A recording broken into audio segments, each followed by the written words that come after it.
What if I told you that a cryptozoologist's dream expedition to Antarctica became humanity's worst nightmare? That a single photograph of something impossible living in the world's most desolate place led to a discovery so terrifying it still haunts the man who found it to this day? Voice drops to an ominous whisper. This is the true story of Dr. Marcus Thornfield, who went searching for monsters in the frozen wasteland of Antarctica, and discovered that the real monsters had been watching us all along.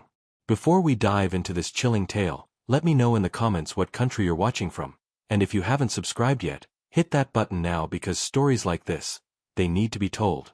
But I have to warn you, after hearing what Dr. Thornfield discovered in those endless white plains, you'll never look at Antarctic research expeditions the same way again.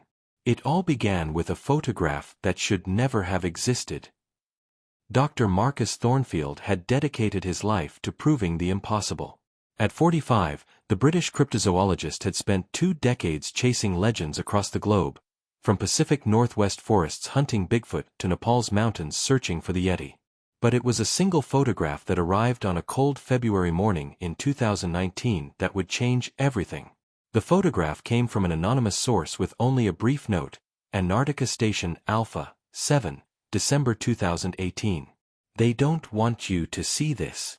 Inside the unmarked envelope was an image that made Marcus's hands tremble. The photograph was grainy, taken during a complete whiteout. Snow obscured much of the frame, but there in the center stood a massive bipedal figure. At least 9 feet tall, covered in thick white fur that seemed to shimmer with otherworldly quality. Its limbs were elongated and muscular, ending in hands that looked powerful enough to crush a human skull. But it was the eyes that haunted Marcus. 2 points of bioluminescent light staring directly into the camera with unmistakable intelligence. Marcus had seen thousands of hoax photos. He could spot digital manipulation, inconsistent lighting, and fake costume work instantly. But this image was different in ways that made his scientific mind race with possibilities. "Sarah," he called to his research assistant, barely containing his excitement, "get me everything on Antarctic research stations, particularly unusual wildlife encounters." Sarah Chen, a brilliant biologist with a Cambridge PhD, looked up from her work. "Marcus, there are no large mammals in Antarctica. The ecosystem can't support anything bigger than a seal." "That's exactly what makes this extraordinary," Marcus replied, examining the photograph under magnification. "Look at the musculature, the way it stands upright in hurricane-force winds. This is something completely unknown to science." Over the following weeks, Marcus became consumed with the image. He ran it through every digital forensics program available, enhanced it using Scotland Yard's cybercrime software, and analyzed every pixel for manipulation signs. He studied snow patterns, cross-referenced geological features with satellite imagery, and consulted meteorologists to verify weather conditions. Everything pointed to authenticity, taken somewhere in Antarctica's interior during a severe storm. The creature displayed anatomical features unlike anything in cryptozoological records, suggesting adaptation to extreme cold with thick insulating fur and body structure designed for heat retention while maintaining mobility in deep snow. His investigation revealed disturbing government secrecy. Station Alpha, 7 had been abandoned shortly after the photograph's timestamp. Official reports cited catastrophic equipment failure and extreme weather, but Marcus found timeline inconsistencies. The station had operated for 15 years without major incidents, weathering far worse storms. Then suddenly, within 48 hours, the entire 7-person crew was evacuated. "There's something they're not telling us," Marcus confided to Sarah over dinner. "I've contacted 3 former personnel. 2 refused to speak entirely, and the 3rd hung up when I mentioned the station." The breakthrough came when Dr. James Whitmore, a former Station Alpha 7 climatologist, agreed to meet. At an Edinburgh cafe, the nervous man spoke in whispers. "I shouldn't be talking," Whitmore began, hands shaking. "But what I saw needs to be documented." "What happened?" "It started November 2018. Unusual seismic readings 50 kilometers from the station. The patterns were organic, like something massive moving beneath the ice with purpose. By December, readings grew stronger, closer. Then sightings began. You saw them. All of us did. Always distant, but we described the same thing. Massive, white-furred, bipedal.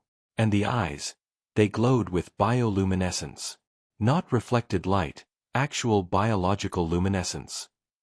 Whitmore showed the original photograph. December 18th, they came to the station during a blizzard. Power went out for 4 hours. We heard footsteps on the roof, something testing our walls. Vocalizations unlike any animal database, complex, almost linguistic, like they were communicating about us. How many? At least 3. When emergency power returned, we found massive footprints around the station. 2 footprints, 5-toed, bipedal gait. Whitmore provided coordinates, 82 degrees 15 minutes south, 47 degrees 32 minutes west. If you're thinking of going there, don't. Whatever those things are, they're intelligent and dangerous. Marcus's deeper research revealed Station Alpha 7 had been studying subsurface geological formations, specifically geothermal activity that might support unknown ecosystems beneath Antarctic ice. What if they weren't discovering these creatures by accident? Marcus asked Sarah. What if they were looking for them? The station was positioned over a potential geothermal field, warm caves, underground rivers, livable spaces where large mammals could survive. By June 2019, Marcus had secured funding and assembled his team. Sarah as biologist, Dr. Eric Larson as survival expert, Maria Santos as geologist, and Tom Bradley as communications specialist. The plan was dangerous but straightforward. Establish a camp at Station Alpha 7's coordinates and spend 2 weeks documenting evidence. Are you sure about this? His wife Helen asked before departure. These creatures might have good reasons for staying hidden. Discovery requires courage, Marcus replied, certain he would return with proof that would make him famous. As their plane lifted off from Heathrow, Marcus was convinced he was finally going to find proof that monsters were real. He had no idea he was about to encounter something that would haunt him forever, something that would make him question humanity's place in the natural order. The real monster wasn't what he expected to find. The monster was the truth itself. The flight from Christchurch to McMurdo Station took 8 hours across desolate ocean.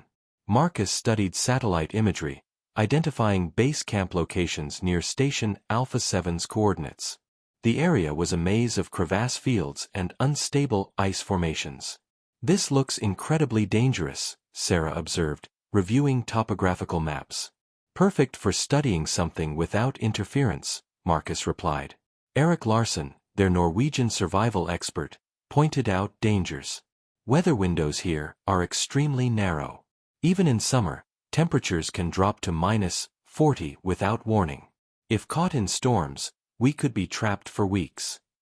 After McMurdo, they boarded a smaller aircraft for the final flight.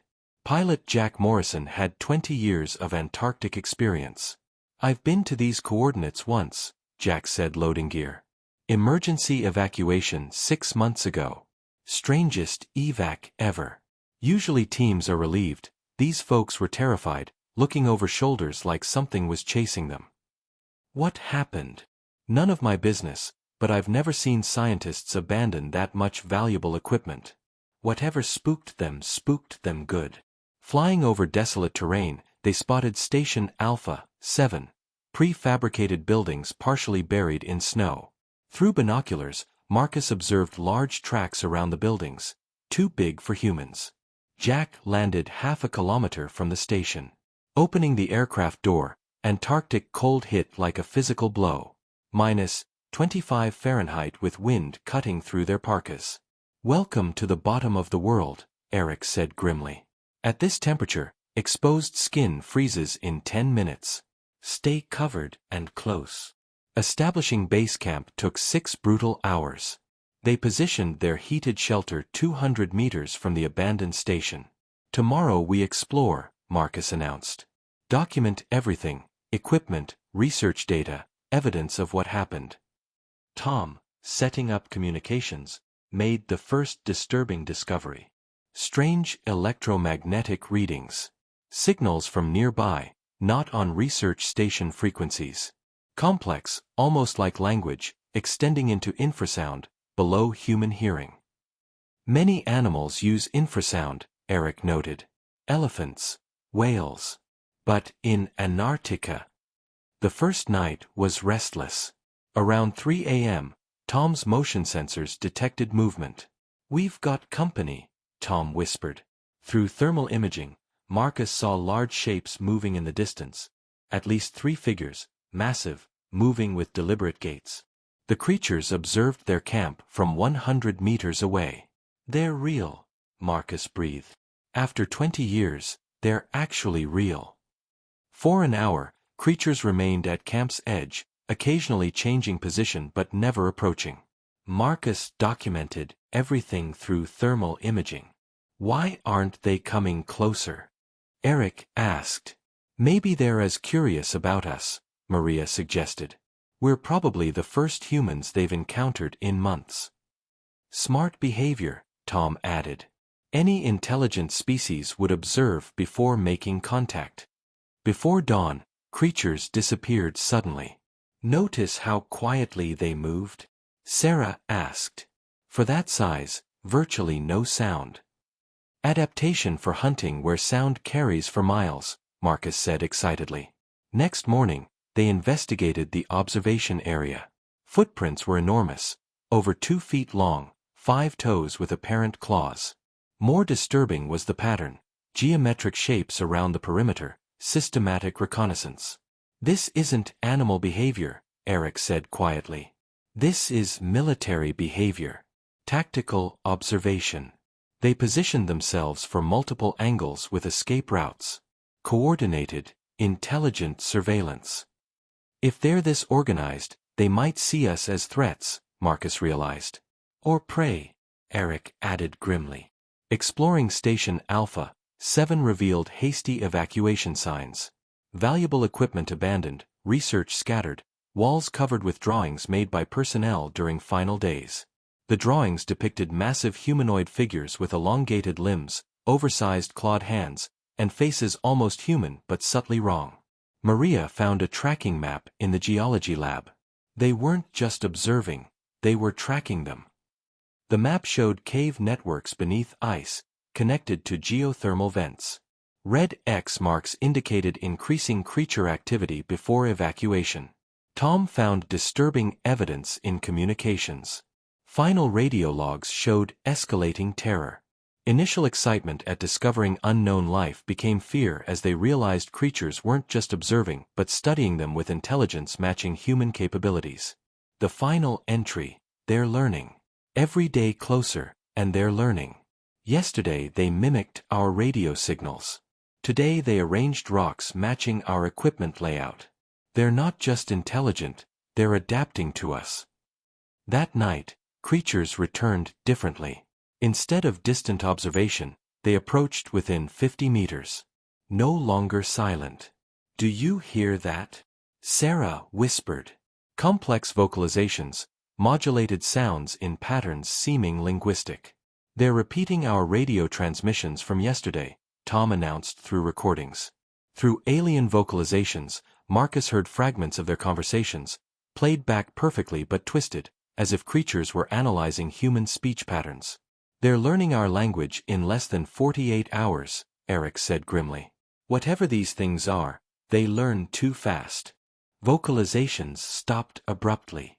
In silence, Marcus heard new sounds, footsteps circling camp, too coordinated for coincidence. "They're surrounding us," Eric whispered, reaching for his rifle. "No weapons," Marcus said firmly.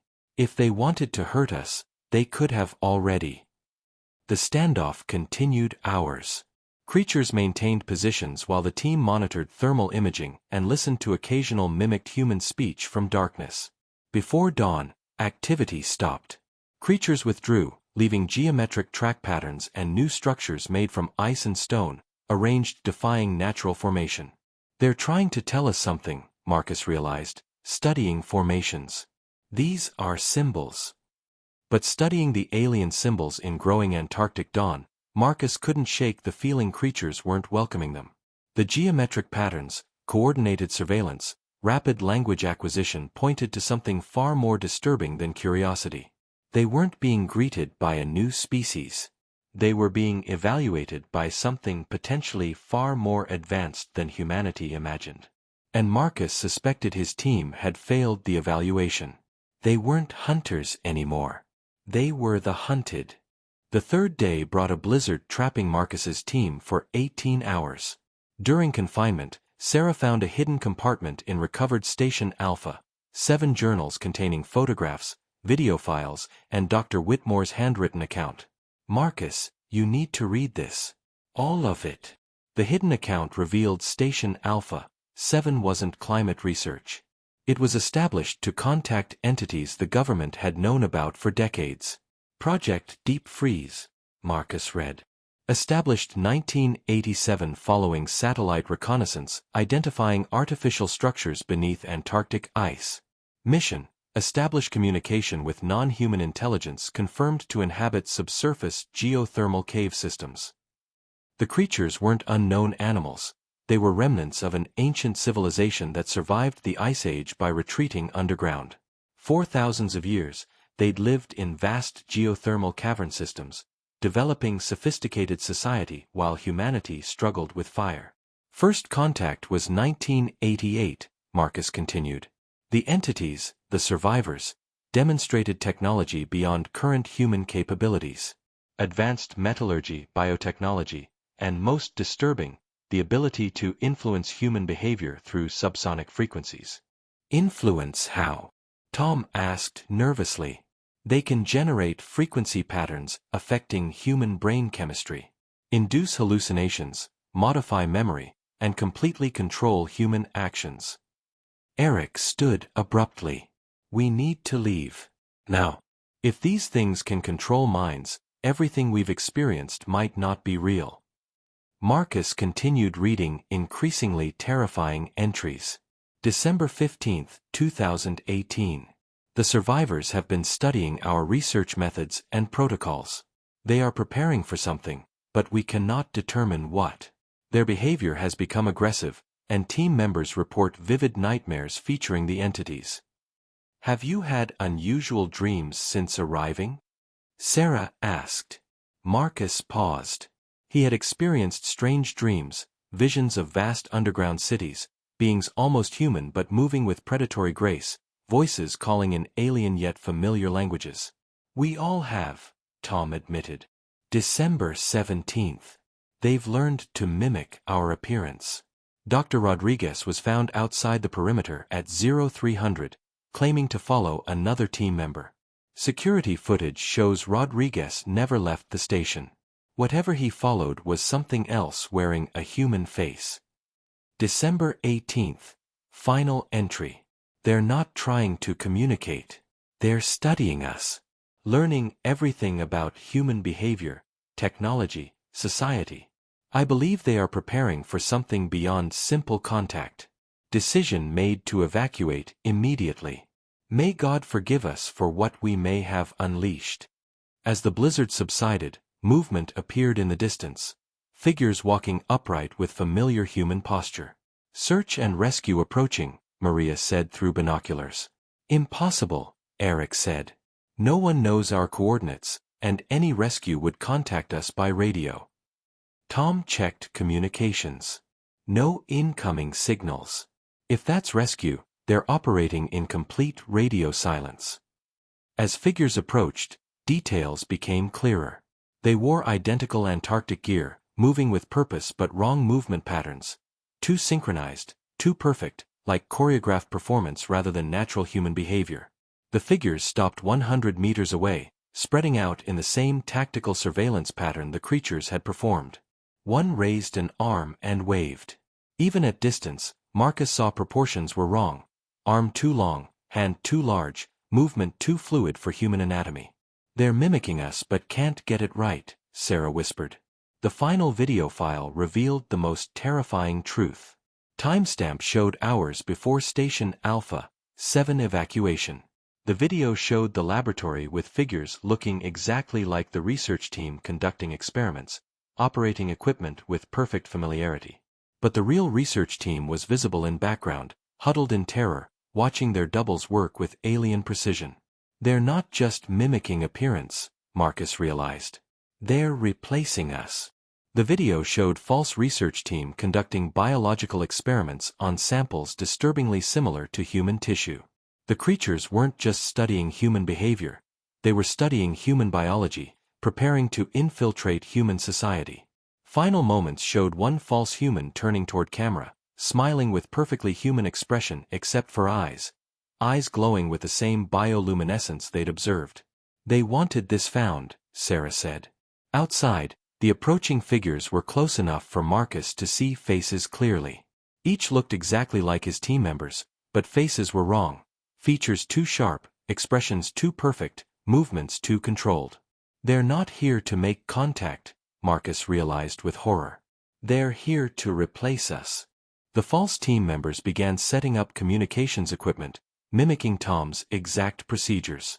But Marcus knew these weren't humans. They were something alien perfecting human behavior imitation. We need to get out, Eric said, packing gear. If they can mimic our appearance, they can return to civilization in our places. And study human society from within, Marcus finished. Eventually replace us all. The escape was nightmare Antarctic survival horror. The false team members anticipated every move. Radio cables were severed with surgical precision.